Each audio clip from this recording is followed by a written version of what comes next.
नमस्ते बच्चों, आज अपन 10वीं क्लास माध्यमिक शिक्षा में जो 5वां पाठ है उसको अपन अध्ययन करेंगे। उसमें ऊपर लिखा हुआ जो प्रस्तावना है उसके बारे में अपन चर्चा करते हैं। पहेलिकाम कौन जानाति, पहेलियों को कौन नहीं जानता है। कम वा जन्म नाकर्षयति, और कौन ऐसा व्यक्ति है जो इनके प्रति आकर्षक नहीं होता, पहेलियों को जानने की इच्छा नहीं रखता। मनोविनोद कारणी पहेलिका, पहेलिका व्यक्ति अकेला बैठा रहता है, पहेली जिसे अपन हिंदी में कहें, उस व्यक्ति का भी मन को प्रसन्न करने वाली होती है। ऐसा खलु मनोरंजनस्य प्राचीना विधा वर्तते, ऐसा जो शब्द है ये स्त्रीलिंग है और पहेलिका के लिए आया है। खलु शब्द का अर्थ होता है निश्चित रूप से। ये पहेलिका निश्चित रूप से मन को प्रसन्न करने वाली एक प्राचीन विधा का मतलब तरीका वर्तते यानी है। पहेलिका प्रवहलिका उक्ति वैचित्र्यम वाक्केली इत्यादि पर्याय शब्दाः सन्ति। पहेलिका प्रवहलिका उक्ति वैचित्र्य, उक्ति वैचित्र्य का मतलब कहने का एक तरीका, विचित्रता, और वाक्केली का मतलब वाणी का खेल, ये इसके पर्यायवाची शब्द कहे हैं। संति शब्द बहुवचन है, संति शब्द बहुवचन है, ये पर्यायवाची हैं। प्राय से विश्वस्य भाषासु सर्वासु पहेलिका प्रचलति, प्राय करके विश्व की संपूर्ण भाषाओं में ये पहेलियां चलती है। आंग्ल भाषायाम पहेलिकायाम कृते, कृते का अर्थ के लिए है। आंग्ल भाषा में, अंग्रेजी में पहेलिका के लिए पजल या रीडल शब्द का उपयोग प्रसिद्ध हुआ है। पहेलिकायाम प्रश्न भवति, पहेलिका जो शब्द है वो सप्तमी के एक वचन में पहेलिकायाम बनता है, स्त्रीलिंग शब्द है। और पहेलिका में प्रश्न ही होते हैं। यस्य उत्तरम श्रोत्रा अन्वेषणेम भवति, उस पहेलिका के जो उत्तर हैं वो श्रोता के द्वारा ही, अन्वेषणेम का मतलब ढूंढने पड़ते हैं, खोज करने होते हैं। पहेलिका द्विधा भवति, पहेलिका दो प्रकार की होती है। स्वपदोत्तर पहेलिका, अपने पद के उत्तर ही पहेलिका के उत्तर होते हैं।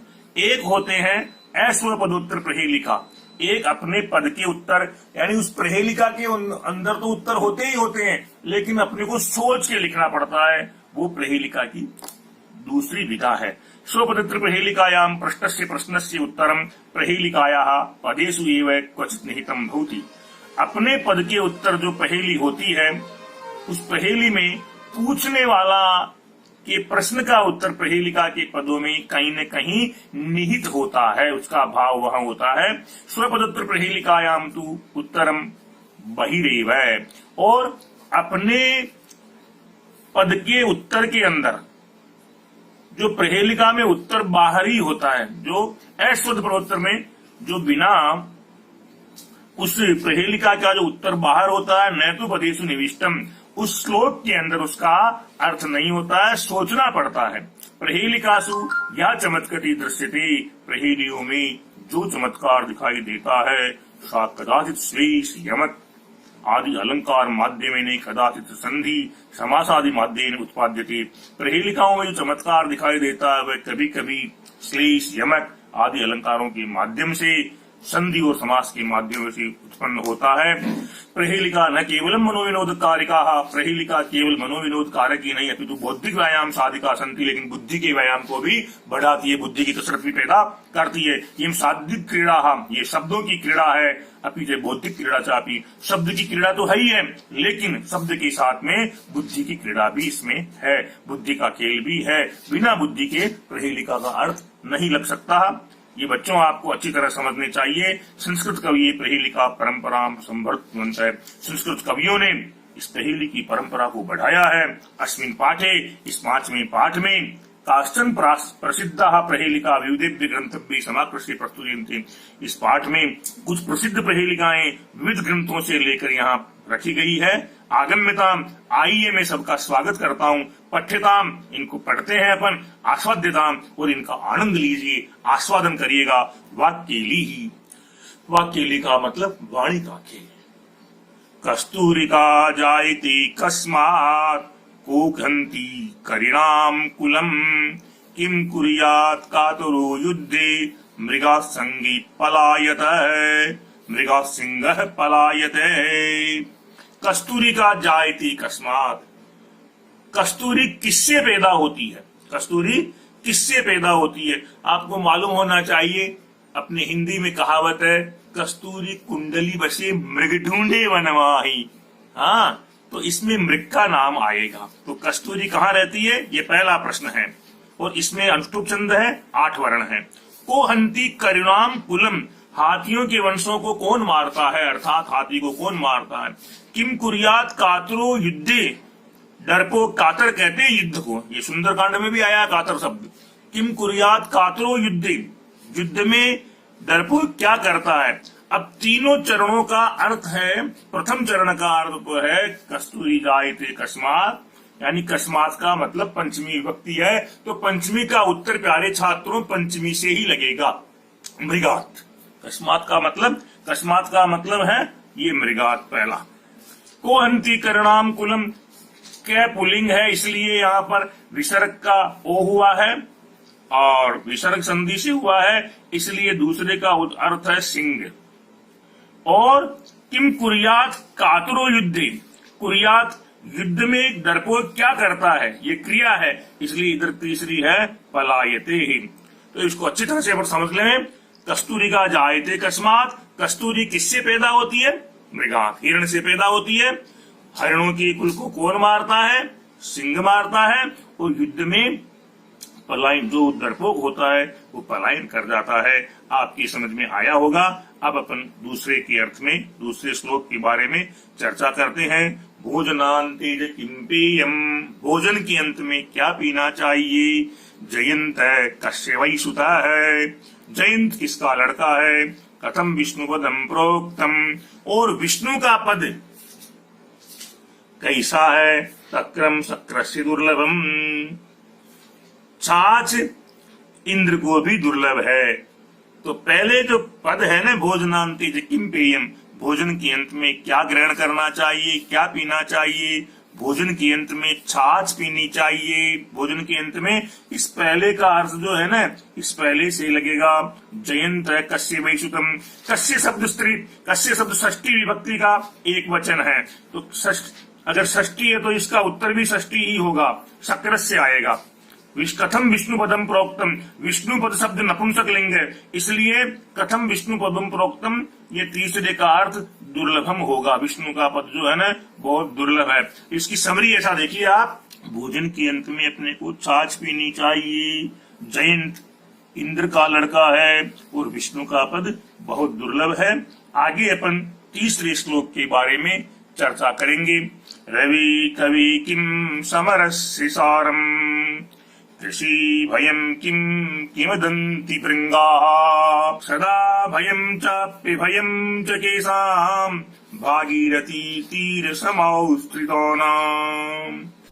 रवि, कवि और युद्ध का क्या सार है। रवि का सार प्रकाश है, कवि का सार वाणी है और युद्ध का सार रथी मन वीर है। कृषि को भय अतिवृष्टि से है, यानी ईतियां प्राकृतिक प्रकोप से हैं। और भंवरे क्या खाते हैं, रस खाते हैं भंवरे। सदा भय किनका है, दूसरे पर आश्रितों का है, पराश्रितों का है। और अभय किन्हें होता है, जो गंगा के किनारे, भागीरथी तीर समाश्रिता नाम, जो गंगा के किनारे आश्रय लेने वाले। सर देखिए, गंगा के किनारे ये जो मैं बोल रहा हूं ना, ये सभी बातें गंगा के किनारे हैं और गंगा काशी में है और काशी विश्वनाथ की स्तुति करनी चाहिए। एक श्लोक बोलता हूं मैं, आपकी सुनिए। विश्वैषम माधवम ढुंडिम दंडपाणिम भैरवम, वंदे काशीम गुहाम गंगाम भवानी मणिकर्णिकाम। माधवम ढुंडिम, काशी में विश्वनाथ को प्रणाम करता हूं। ढूंढी कहते हैं, अगर आप 80 वर्ष के हो जाओ ना पढ़ते पढ़ते, फिर भी ढूंढी का अर्थ आपको नहीं मिलेगा। ढूंढी कहते हैं गणेश जी को। दंडपाणी, हाथ में डंडा लिए भैरव को प्रणाम करता हूं। और वंदे काशी गुहाम गंगाम भवानी मणिकर्णिकाम, काशी के दिव्य भव्य घाटों से बहने वाली गंगा को प्रणाम है। और मणिकर्णिका घाट पर सूर्य का मंदिर है, उस मंदिर को भी प्रणाम है। प्रकार कहा गया है कि गंगा के किनारे मरने वाले भी मोक्ष के पात्र हैं और गंगा के किनारे रहने वाले भी सदा अभय। तृतीय श्लोक का अर्थ आपकी मानस पटल पर अच्छी तरह से स्पष्ट हुआ होगा। अब हम चौथे श्लोक की तरफ आपका मैं ध्यान आकर्षित करना चाहूंगा। बड़ा सीधा चौथा श्लोक है। सीमंती नाम का शांता राजा को बुद्गुणोत्तम विद्वद्वी का सदा वंद्या अत्रेवोक्तम न बुध्यते। बच्चों, सीमंतीसु का शांता, सीमंती स्त्री के अमरकोश में 27 शब्द बताए हैं। स्त्री के अमरकोश में 27 शब्द पर्याय के बताए। मैं आपको बोलता हूं, स्पष्ट करता हूं। स्त्रियोसी डबल आयोसा नारी सीमंतिनी वधू। सीमंतिनी शब्द आ गया इसमें। स्त्रियोसी डबल आयोसा नारी सीमंतिनी वधू प्रतीप दर्शनी वामा वनीता महिला तथा विशेषात्वंगना भीरु कामिनी वामलोचना प्रमदा माननी कांता ललना च नितंबिनी। तो मेरा अभिप्राय योगी पर्यायवाची आप तक पहुंचे। और सीमंतिनी में सप्तमी विभक्ति है कि नारियों में संत कौन है। पहले अपन इसका अर्थ क्लियर कर ले, फिर उत्तर की तरफ अपन अपना आपका ध्यान लगाएंगे, आकर्षित करेंगे। राजा को बुद्ध गुण उत्तम है, और ऐसा राजा कौन है जो गुण में उत्तम हुआ है। विद्वद विकासोदावंद्या, और विद्वानों ने किसकी वंदना की है। अत्रे वोक्तम न बुध्यते। देखिए बच्चों, अत्रे प्लस एव प्लस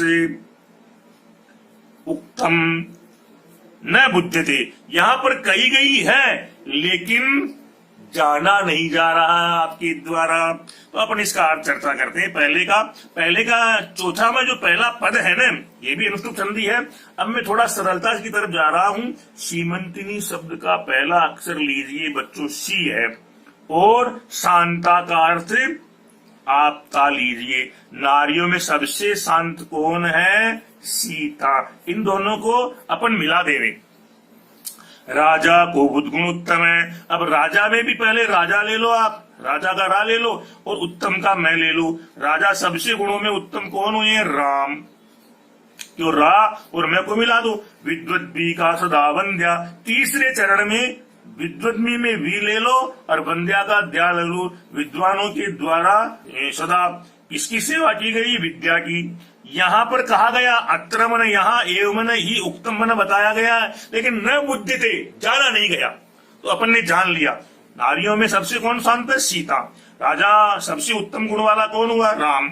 विद्वानों के द्वारा किसकी सेवा की गई है, किसको उपासना की गई है, विद्या की। यहाँ पर जाना गया और ये लिखा गया, लेकिन अपन ने इसको अच्छी तरह से जान लिया कि नारियों में सीता है, गुणों में उत्तम राम है, विद्वानों की द्वारा विद्या की उपासना की गई है। यही जानना चाहिए। पानीयम पातुमिच्छामि त्वत्तः कमललोचने यदि दास्यसि नेच्छामि न दास्यसि पिबाम्यहम। हे कमल लोचने, पानीयम पातुमिच्छामि। देखिए, थोड़ा मैं आपको अर्थ जो है ना, थोड़ा मैं आपको प्रत्यय की तरफ ले जाना चाह रहा हूं। पा धातु है और तुमुन प्रत्यय है, और इस धातु में पातुम प्लस इच्छामि। मैं जल पीने का इच्छुक हूं। कोई व्यक्ति कह रहा है कमल लोचने, हे कमल की समान सुंदर स्त्री, मैं तेरे हाथ से जल पीना चाहता हूं। इच्छामि, जल पीने की इच्छा है। यदि दास्यसी, यदि वितरण करोगी, प्लस दास्यसी में देखिए दासी प्लस असी, दासी प्लस असी। अगर तुम मेरी दासी हो, यदि तुम मेरी दासी हो तो न इच्छामि, मैं जल नहीं पीऊंगा। न प्लस इच्छामि, न प्लस इच्छामि, ये गुण संधि है। इसका सूत्र अधेन आद गुण है। इसका सूत्र क्या है, आद गुण, गुण संधि का सूत्र। न दास्यसी पिबाम्यहम। और यहां पर अगर तुम दासी नहीं हो तो पिबाम्यहम, पिबामी प्लस अहम, पिबामी प्लस अहम। अगर तुम दासी नहीं तो मैं जल जरूर पीऊंगा। और बच्चों, ये सुनने की बात है, अहम के साथ मी आता है, पिबाम्यहम में यण संधि है और इसका सूत्र जो है ना वो इको यणची है। यह आपके व्याकरण पाठ्यक्रम में भी बोर्ड से द्वारा निर्धारित है। तो मैं इसका अधिक दर्शन कर दूं। यण संधि में ई का ये होता है, ऊ का वह होता है, री का अर होता है, ली का अल होता है। कंसम जगान कृष्ण, ये कृष्ण जो करता है इसका उत्तर यही है। लेकिन अपन पहले एक इसको श्लोक को समझ ले। काशी तलवाहिनी गंगा, गंगा नदी जो कहां पर बहने वाली है? केदार पोषण रता, दार पोषण रता, दार का मतलब पत्नी, दार यानी क्या है? पत्नी। पत्नी को कौन पोषण करने वाला है? बच्चों को परिवार को कौन पालता है? तम बलवंतन बाधते शीत है। और पौष के माघ के ठंड में जनवरी और इसमें दिसंबर में ठंड किसको नहीं लगती, सर्दी किसको नहीं लगती? देखिए बहुत सरल अर्थ है। देखिए इस वापस श्लोक को छठे को देखिए। इसका उत्तर है प्रथम पद का कंसम जगान कृष्ण है। कृष्ण ने किसको मारा? कंस को मारा। किसको मारा? कंस को। बाकी आप 5 अक्षरों की तरफ न देखें, कंसम देखें केवल। और काशी तलवाहिनी गंगा, गंगा कहां बहती है? इसको का और सी को अलग अलग इसको मिला दो, काशी में बहती है गंगा। यही उत्तर है, कहीं देखने की जरूरत नहीं है। केदार पोषण रता, पत्नी को और बच्चों को पालने वाले कौन है? केदार। केदार का मतलब खेत होता है बच्चों। केदार कहते हैं खेत को। जमीन जो होती है ना वो अपने को पाल लेती है। और कम बलवंतम न बाधते शीत है, कम बलवंतम को मिला दो। जो कंबल ओढ़े हुए हैं उसको ठंड नहीं लगती है। तो वापस मैं आपका दिग्दर्शन करा रहा हूं। कृष्ण ने कंस को मारा था, गंगा काशी में बहती है, खेत जो है वो परिवार को पालन करने वाले हैं, और कंबल ओढ़े हुए को ठंड नहीं लगती। केशवम पतितम दृष्टवा द्रोणा हर्षमुपागता। मैंने किताबों में देखा है ये सुभाषित रत्न भांडारगार का श्लोक है, लेकिन थोड़ा मेरे को इसमें अलग से है, मैंने अलग पढ़ा है। केशवम पतितम दृष्टवा द्रोणा हर्षमुपागता, ये पढ़ा है मैंने। रुदंती कौरवा सर्वे हा हा केशव केशव, ये महाभारत का श्लोक है। के कई अर्थ है। क यानी मस्तक, क यानी जल, क यानी ब्रह्मा, और क यानी अक्षर। तो यहां पर क का मतलब है जल से। जल में के जले सबम पतितम दृष्टवा, कितने ही मुर्दों को पानी में देख करके। महाभारत की मुर्दा नंबर 1 अर्थ। केशवम पतितम दृष्टवा, कितने ही मुर्दों को पानी में देख करके। द्रोण हर्षमुपागता, द्रोण कहते हैं कब्बों को, द्रोण कहते हैं कब्बों को। कब्बे बड़े प्रसन्न हो गए कि अपन ये मुर्दे ही मुर्दे पानी में पड़े हुए हैं, अपन इसको बड़े प्रेम से काम में लेंगे। पहला अर्थ कह रहा हूं मैं आप। रुदंती कौरवा सर्वे, और कौरव कहते हैं कब्बों को, कौरव कहते हैं श्रीगाल को। कौरव किसको कहते हैं? श्रीगाल को। क्यों श्रीगाल को कौरव कहते हैं? कू धाम धरती का है। कू से एक व्याकरण में सूत्र अत उपधाया, तो उपधा को दीर्घ के की मात्रा जो है ना वो ओ में पलट गई। और रव कहते हैं शब्द को, जो धरती पर जो रव, ये कु शब्द है ना, कु शब्द अत उपधाया सूत्र से को बन गया। और रव कहते हैं शब्द को, जो धरती पर शब्द करने वाले हैं, अर्थात हीर। ये श्रीगाल रोने वाले, श्रीगाल अकेले में बहुत रोते हैं, तो श्रीगाल रोने लग गए। क्यों रोने लग गए? कि मुर्दे जल में पड़े हुए हैं। श्रीगालों ने सोचा कि हम जल में प्रवेश कैसे करेंगे, इनको कैसे खाएंगे। हा केशव केशव, अरे जल में पड़े हुए मुर्दों, जल में पड़े हुए, तो बड़े दुख की बात है। अब दूसरा अर्थ देखिए, केशवम पतितम दृष्टवा, भगवान कृष्ण को महाभारत के मैदान में गिरे हुए देख करके द्रोणा हर्षमुपागता, द्रोणाचार्य जी प्रसन्न हो गए। द्रोणाचार्य जी प्रसन्न हो गए। रुदंती कौरवा सर्वे, और कौरव जो थे वो दुर्योधन आदि रोने लग गए कि हाँ केशव केशव केशव, भगवान कृष्ण गिर गए, भगवान कृष्ण गिर गए। ये दोनों मैंने आपके अर्थ सामने रखे हैं। अब एक मैं आपको रोचक बात बताने जा रहा हूं जो 8वें श्लोक में है। अर्थ बड़ा सरल है और इसके साथ ही स्पष्ट है वो श्लोक। अपदो दूरगामी जय, अपदो जिसके पैर नहीं है लेकिन बच्चों दूर जाता है। अपदो यानी पैर नहीं है फिर भी वो दूर जाता है। साक्षर न च पंडित है, साक्षर तो है, ज्ञान तो है, अक्षर ज्ञान है, लेकिन पंडित नहीं है। पंडा कहते हैं प्रकृष्ट बुद्धि को, और इसमें इतच प्रत्यय है, इसलिए पंडित का मतलब कोई इससे टीकी लगाने से धोती पहनने से मतलब नहीं है। पंडित का मतलब एक्सीलेंट माइंड। अमुख है स्पष्ट वक्ता अजय, मुख नहीं है लेकिन साफ बोलने वाला है। पुराने जमाने में पत्र आते थे, उसमें लिखा हुआ था अमुक व्यक्ति का ब्याह है, अमुक व्यक्ति की शादी है, अमुक व्यक्ति मर गया है। ये स्पष्ट बात उस पत्र में लिखा हुआ रहता था। जो जानाति से पंडित है, जो इसको जानता है वो पंडित है। अर्थात ये बिना पैर के जाता है, डाक से आता है, साक्षर है, पंडित नहीं है, मुख नहीं है लेकिन स्पष्ट वक्ता है। ये क्या है? ये पत्र है। आपकी समझ में आया होगा। वृक्षाग्रवासी न च पक्षीराजे, अब वृक्षाग्रवासी न च पक्षीराजे। अब हम नए 90वें श्लोक के बारे में चर्चा करते हैं। वृक्ष के आगे, वृक्ष के अग्रिम भाग में रहता है पत्तों की तरफ, लेकिन वृक्षों के अंतिम छोर में रहता है। लेकिन पक्षीराज कहते हैं गरुड़ को। पक्षीराज किसको कहते हैं? गरुड़ को। गरुड़ नहीं है। त्रिनेत्रधारी न शूल पाणी, उसके 3 नेत्र हैं लेकिन वो शंकर नहीं है। पहेली में डबल अर्थ होता है, शंकर नहीं है। त्वग वस्त्रधारी, वो चमड़ी भी धारण करता है। त्वग कहते हैं चमड़ी को, त्वग यानी चमड़ी, त्वग यानी चमड़ी। और वस्त्र का मतलब उसके रेशा होता है, रेशा।